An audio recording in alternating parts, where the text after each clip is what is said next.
Let me hit the record, but there we go. All right. Okay, so I'm going to show you this clip. The film is coming out very soon. It's going to be one of the next releases of Boyce Watkins films. It's called Democracy, a Black American Horror Story. And it's where we sort of address democracy and kind of break down, you know, how democracy has and has not worked for Black people, what the Democrats have done for Black people and what they haven't done, so we can make sure we get rid of the misinformation. If you want to know why I, you know, speak on these things in the way that I do that makes people mad, is because my number one goal is to tell the truth. And the reason it's very easy for me to ignore most critics is because, number one, the critics don't pay my bills. And number two, I do my best to pretend to, in my mind, I'm not living in the year 2016. I'm not worried about, or 2017. I'm not worried about what people think about me today. I'm really thinking about 2117. What are people going to think about what we're doing in 100 years? And one thing I learned about people, you know, 100 years ago that did anything important is that they had a lot of critics. They had a lot of haters. They had a lot of people that wanted to kill them, people that wanted to put them in jail, people that wanted to shut down their voice, people who called them crazy. But some of these people were the ones who made the most important contributions in history. Now, not to say that my contribution is any more important than anybody else's, but you know, it is one where I know that the best way for me to do this is to be focused. So that's why we do it this way. All right, so here's the clip. Here, let's get it started.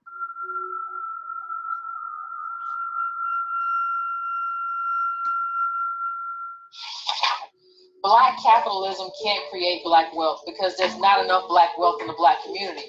We have this myth of a Black buying power. It's just not true.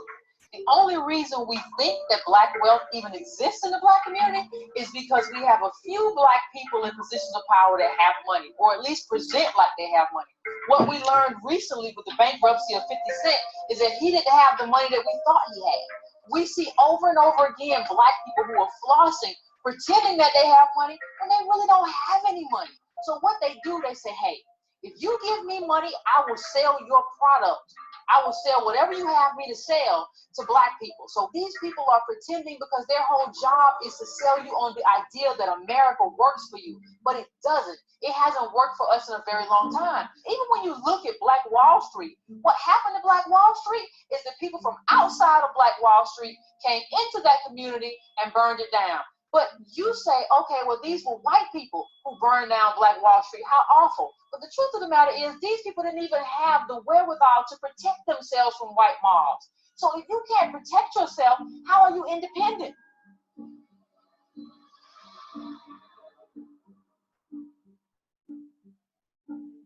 I don't know if Black capitalism can create Black wealth. I think Black free enterprise and Black business development can build Black wealth. That's where people at the top do very well, but also people in the middle, people at the bottom also do better. Suppliers do better. Customers do better. Employees do better. The environment does better. The community does better. The family does better. When everybody's doing better, then everybody wins. That's how you build, that's how in economics we used to call it maximizing utility.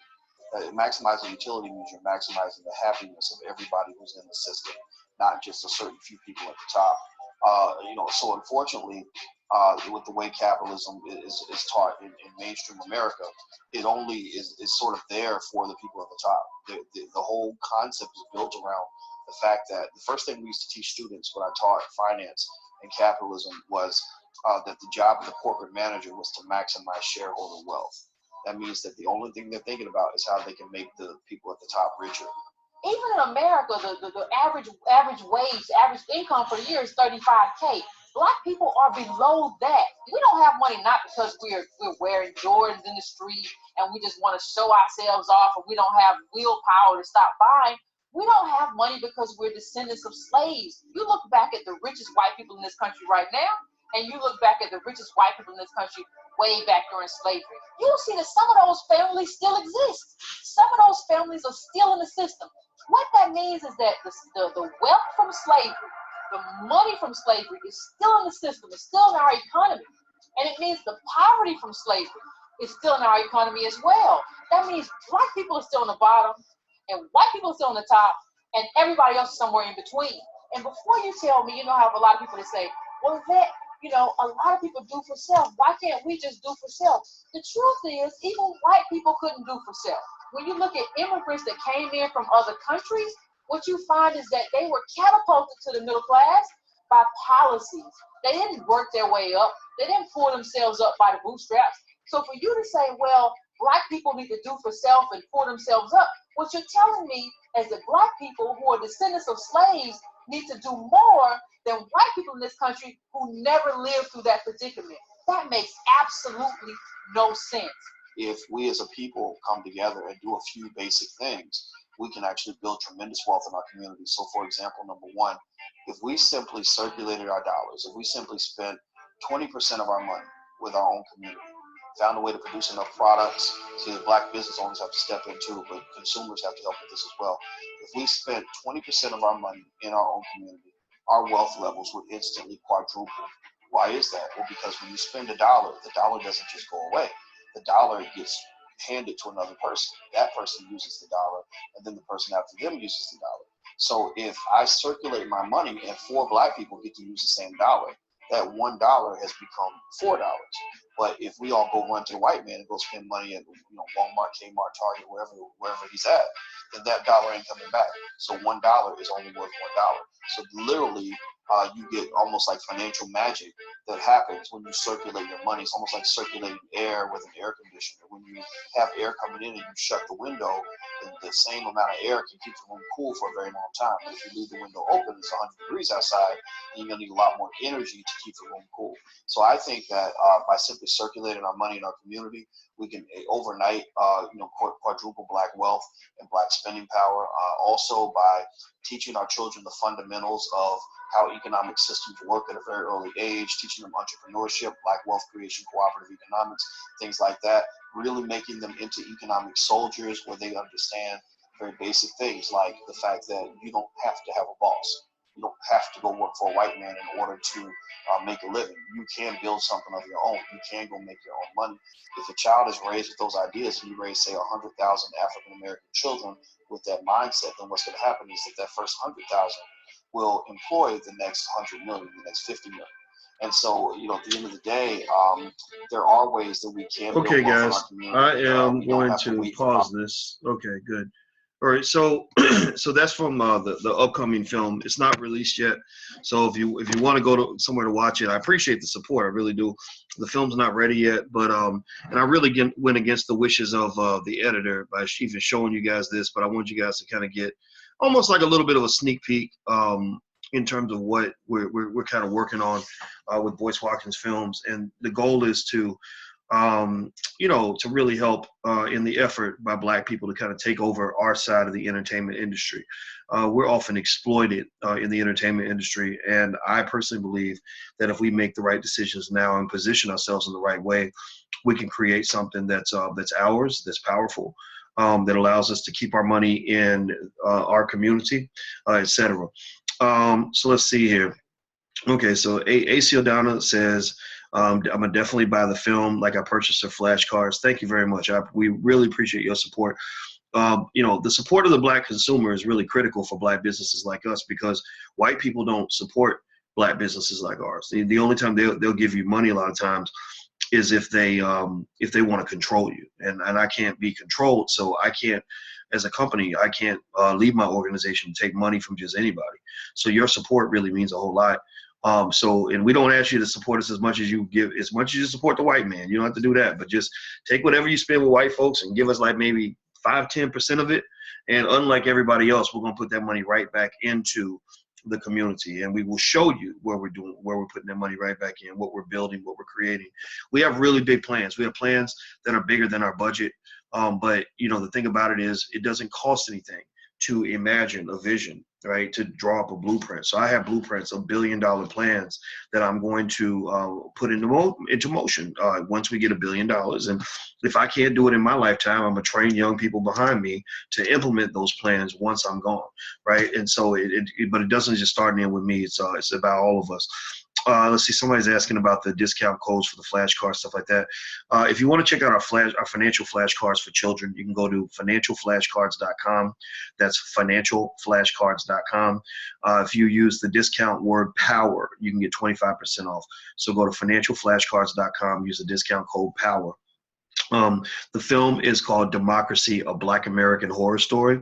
It's going to come out. I think the editor said he can be done by March, and we're going to show it on tour. We're starting the Black Economic Empowerment Tour. We're going, I think we have 24 cities on the schedule, and it's going to be an interesting year. We're working on some other really cool projects. The Black Love Blueprint, that's one film that we got in the works right now. Tia Brown from Ebony Magazine is helping us out a lot on that, as well as Dorian Chandler, who's an award-winning filmmaker who made the film Resurrecting Black Wall Street. You see on my shirt, I Am Black Wall Street. These are the shirts that we wore when the film was released. We are coming to Atlanta, yes. We can't pass up Atlanta. Gray says, do you believe financial segregation is possible? I believe financial independence is possible. Segregation, I don't think you want financial segregation. I don't think you want to be cut out from the global economic system. You want to be connected, but you don't want to be owned and controlled and slapped around. And that's the key thing. Like, you don't want to be kicked around. If you want to know where I got this shirt, the URL that I bought it is blackunities.com. Black Unities, BLACKUNITEES, and that's run by Your Black World, and I'm a part owner of Your Black World, so it's not like I said I bought it, but actually I didn't buy it. It's my shirt, like our company. So, so if you want to get one, feel free. Go to blackunities.com and check it out. When are you coming to California? We might be doing something in California very, very soon. Sign up at drboycewatkins.net and get a free e-copy of my book. And you, if you are on that list, then you get to kind of be in the loop of everything that we're doing. So we announce everything that we're working on. We are here in these streets, hustling, trying to get it done. Another film that we have coming out is called Escaping the Corporate Plantation. And it's all about Black people who figured out ways to get by in life without, oh my God, working for white people. They actually are independent Black people. And so we said, well, let's figure out how we can have that conversation and talk about the history of corporatization and industrialization and how that led you to even think that it's even normal for you to spend 100,000 hours of your life at a job, right? To spend the majority of your life, more time at your job than you spend with your kids. That ain't natural. That ain't normal. Am I coming to Jacksonville? No, Jacksonville's not on the schedule. So, but we do have Orlando. So maybe you could come up. We will be in Florida, but not Jacksonville. Sorry about that. Los Angeles, yes. Stolen Style. Do you do any personal coaching? Personal coaching ain't cheap. So I suggest, unless you got it like that. If you got it like that, then feel free. Shoot us an email at boyce@boycewatkins.com. That's boyce@boycewatkins.com. If you want something that is a lower cost alternative, go to 48hourbusinessschool.com, the number 48. Number 48hourbusinessschool.com. If you go there, we have the 48-hour business school, which is actually a great way for us to interact one-on-one. UK, are we going to the UK? Yes, we're going to the United Kingdom in March. We just secured one of our venues. We're going to get another one. I'm coming to Dallas. Yeah, I'll probably come back to Dallas. That was actually where the guy ripped me off. It was kind of sad. Apparently he ripped off a lot of people, and so I had to call it out, and tell the truth, because I was like, you can't do this. Like, we're building a nation. And as we build our nation, we must have rules and codes of conduct, and ways of dealing with each other. And when somebody's acting like a crook, then they need to be called out as a crook. We need to stop, acting like we ain't got liars and crooks and con artists and jive turkeys, to use an old term, in our community. Like, if somebody's acting like a coon, they need to be called out on that, or challenged at the very least. And because, for example, in the conscious community, you got some people over ripping people off, lying and stealing and doing all kinds of crazy stuff, just acting like, thugs and whatever. And I'm like, no.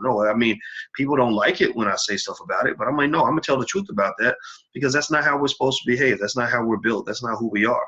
We're not a bunch of slave niggas. We are kings and queens and men and women and strong people, and we need to behave that way. So sometimes I'll say something that'll get me in trouble.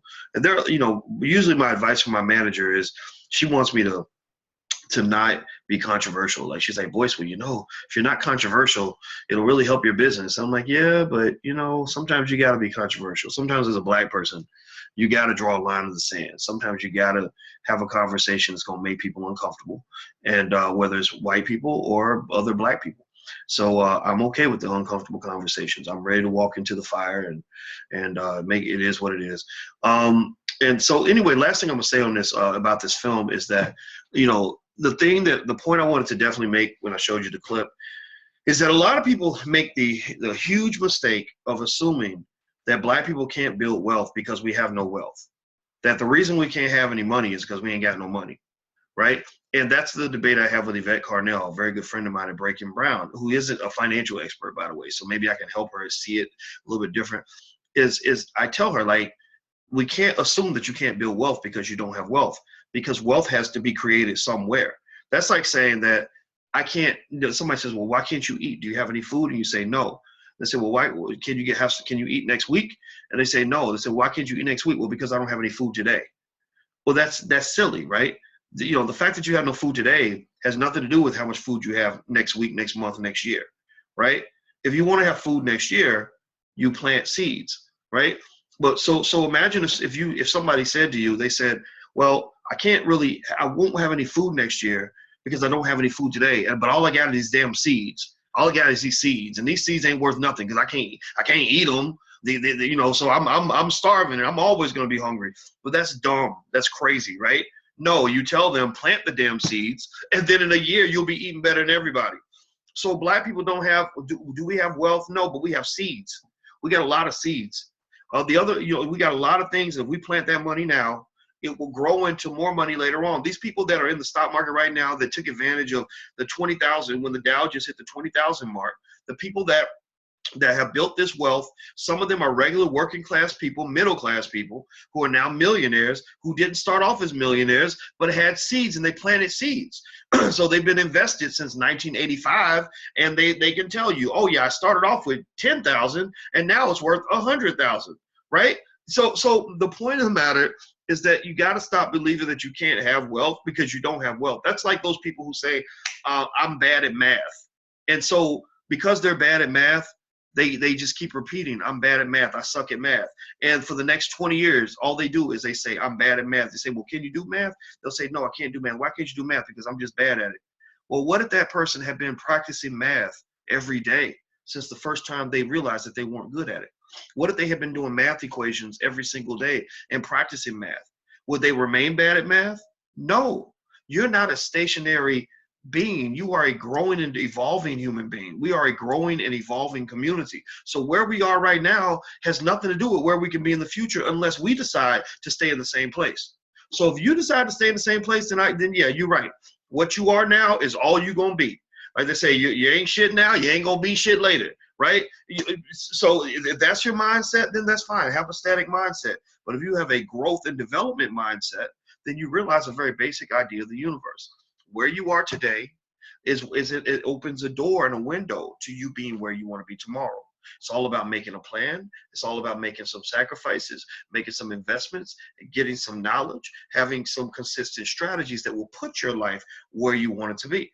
When I was 28 years old, I was homeless. I had nowhere to live. I had to move out of my apartment in the middle of the night. But did I think that being homeless at 28 meant I was still going to be homeless at 44? No. I was like, shit, I'm going to get out of this situation. I'm going to plant some seeds now so that when they grow, when they harvest, when I reap the harvest, it's going to be good. I'm going to be eating good, right? So ask yourself, what seeds am I planting? What seeds am I planting? One of my girls asked me the other day, she said, can I use your Netflix subscription? And I said, no, you can't. You can't use my Netflix. It ain't because I'm protective over $7.99. It's because I said, no, I need you building for your future. I don't want you sitting around watching TV all day. Because when you're sitting around watching TV all day, like Black people, that's what we do. We consume entertainment. We're not building our own future. We're keeping ourselves static, and we're building a future for somebody else. Some wealthy white man in Hollywood is building a future for his family by getting your ass to sit in front of the damn TV all day. So don't sit in front of the TV. Don't waste your time. Your time is one of the most valuable assets you have to invest. There's no such thing as a poor person with plenty of time. No such thing. When you have time, you have wealth. You may not have no money, but you got wealth. The biggest mistake you can make about wealth is to believe that wealth has a lot to do with how much money you got in your bank account. Money is one type of wealth, but there are 1 trillion different ways to be wealthy that go beyond how much money is in your bank account, period. So if you got time, then you are wealthy. The question is, what are you going to do with that time, and what seeds are you going to plant, and how are you going to position yourself for the future? So ask yourself that question. And if you can't answer the question right away, go home and think about it and then come back and then we can talk about it a little bit more. All right, I got to go, guys. I got to get ready for class tonight. If you want to join our investing class, you can go to blackfinancialliteracy.com. That's blackfinancialliteracy.com. That's where you can get a discount. Also, if you're interested in our financial flashcards, you can go to financialflashcards.com. That's financialflashcards.com. And last but not least, we do have a Black Wealth calendar where you can actually put the calendar on your refrigerator and remind you of wealth building concepts on a daily basis. If you would like to take a look at the calendar, go to theblackwealthcalendar.com. That's theblackwealthcalendar.com.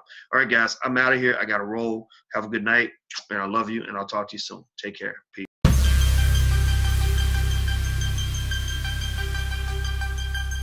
Chances are that you live in a country whose money supply is controlled by a privately owned central bank. They have lofty names that attempt to give them a veneer of credibility and being part of the public trust. The Federal Reserve in the U.S., for example.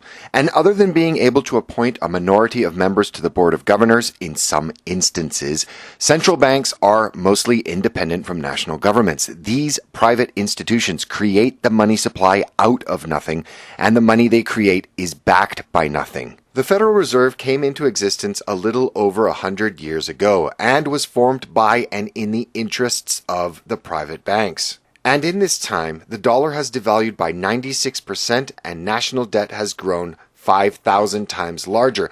And finally, in March 2008, then Chairman Ben Bernanke admitted that just 16 years after the Fed was created, it caused the Great Depression that ended in the Second World War. Oops, sorry, we won't do that again, he said, as the Fed has learned its lesson. The Fed is privately owned and its shareholders are private banks. Who those shareholders are is mostly unknown as this information is made as opaque as possible.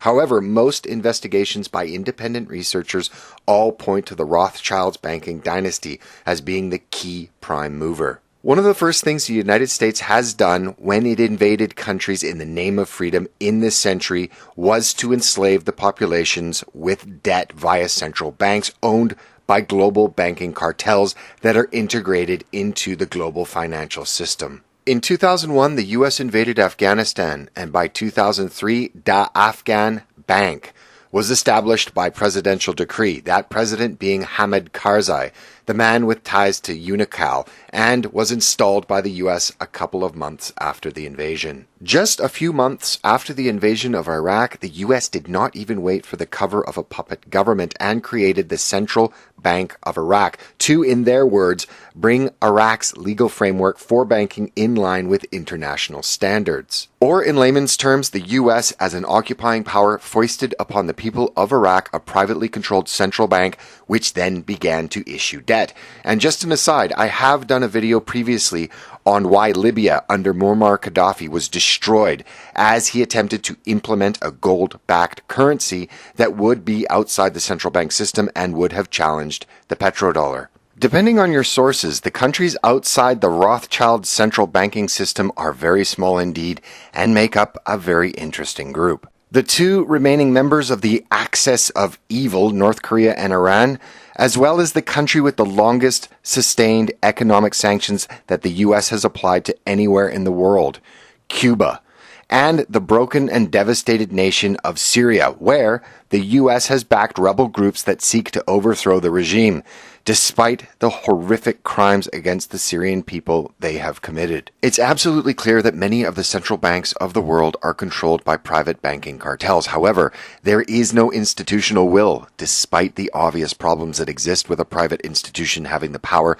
to create debt-backed currencies out of nothing and then loan it at interest. And I can think of nowhere in the world where there is a political movement to break and shut down a national central bank. As politics in the West are focused on things like guns, abortion, LGBTQ rights, feminism, failing schools, drugs, soft and hard, race relations, the failing welfare state, and mass uncontrolled immigration from developing nations that is supposed to fix all of this. It seems hard to understand why governments that are supposed to put the security and safety of its citizens as its top priority, whether that be physical or financial, have so willfully negated their responsibility. Central banks control the money supply, but it is commercial banks that create most of the money via fractional reserve banking, meaning banks only hold a fraction of the amount of its deposit liabilities.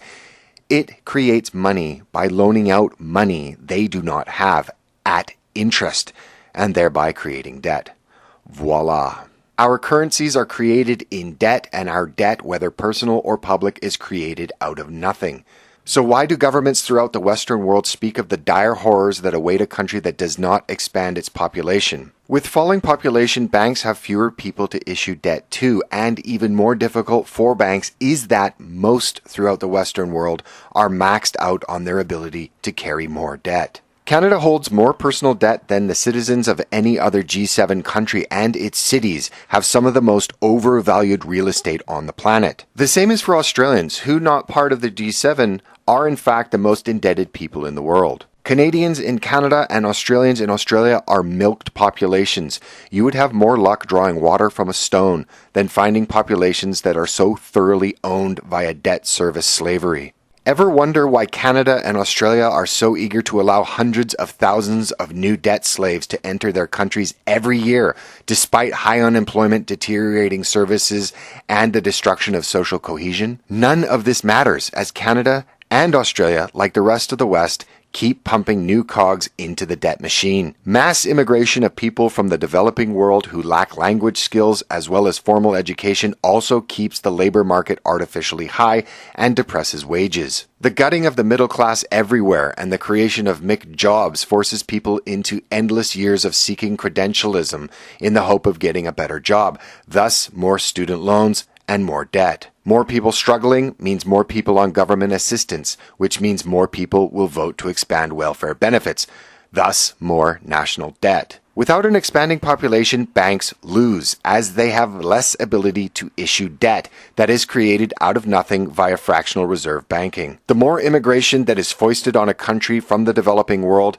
the more the political compass moves toward expanding the welfare state. From a certain point, it will become almost impossible for the bankers and their political puppets to be dislodged. These same cartels control most of the institutions, and this is also why the election of Donald Trump was so unexpected.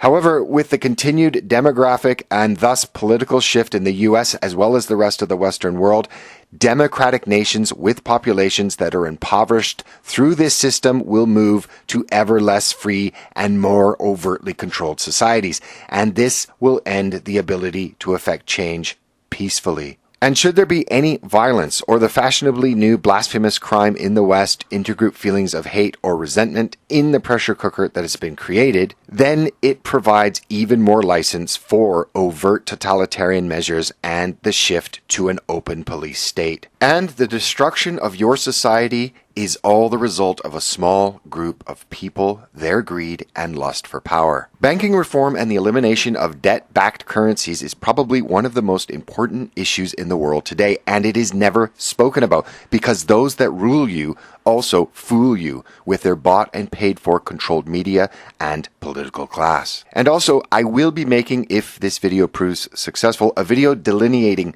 the value of government-backed currency rather than debt-backed currency. And for a very meticulous look at debt-backed currencies, central banks, and the history of banking subversion of the money supply in Europe and the US, please see this excellent video by Bill Still called The Money Masters. And as always, thank you for watching. If you like this video, please consider subscribing. Also follow us on the usual media and see our website, blackpigeonspeaks.com, for more and interesting information like this.